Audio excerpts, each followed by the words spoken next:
Hola Nanda, pues mira, la respuesta a esta pregunta es la más sencilla de todas, y es que no se llamaban así. Los nombres por los que conocemos a los seguidores de Jesús son traducciones a las lenguas vernáculas del griego koiné, que es la lengua en la que están escritos los evangelios y en realidad toda la literatura neotestamentaria, y esos nombres en griego son a su vez transcripciones de nombres de la época en arameo o en algunos casos incluso en griego. No era raro que hubiese judíos de nombre griego desde la dominación helenística de la región a finales del siglo IV antes de la era cristiana.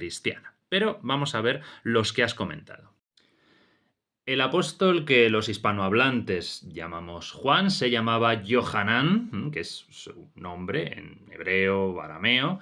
La traducción de este nombre al griego de los evangelios es Johannes, que pasa con la misma forma al latín, y de ahí, por evolución del lenguaje, llega a nuestro Juan.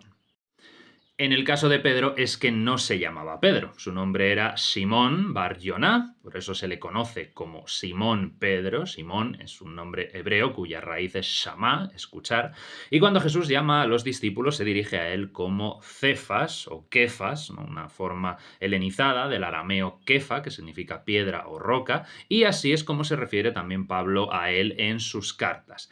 En Juan 1,42 el autor traduce este arameo Kefas o Cefas a su audiencia grecoparlante como Petros, que es una masculinización del griego Petra, que significa piedra. Entonces, del griego Petros pasa al latín Petrus y de ahí, de nuevo por evolución del lenguaje, a Pedro.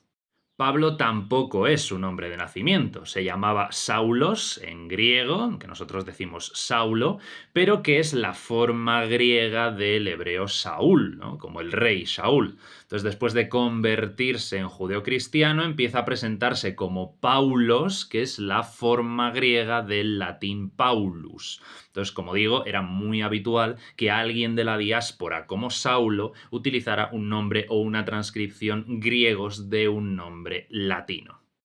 Con Mateo también ocurre. Su nombre en arameo o en hebreo es Matillahu, que derivó al griego Mazaios, propio de los evangelios, y de ahí al latín Mathaeus, y de ahí, por evolución del lenguaje, a Mateo. Lucas es el único nombre que no tiene un origen hebreo o arameo, sino que es directamente grecolatino. Lucas es el diminutivo de Lucius, que tiene su patronímico en Lucianus.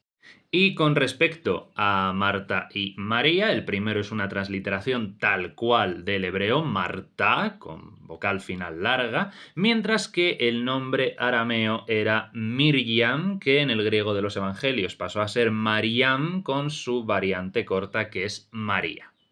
Y ante tu pregunta de por qué no se llamaban Ibrahim, Mohamed, etcétera, es porque esos dos son nombres árabes y estas personas no lo eran. Como hemos visto, la mayoría de ellos, incluido el propio Jesús, cuyo nombre era Yeshua, portaban nombres hebreos o arameos que fueron traducidos al griego de los evangelios, de ahí pasaron al latín y finalmente a las lenguas vernáculas. Espero haberte ayudado, gracias por vuestra atención, nos vemos en el próximo vídeo. Chao, chao.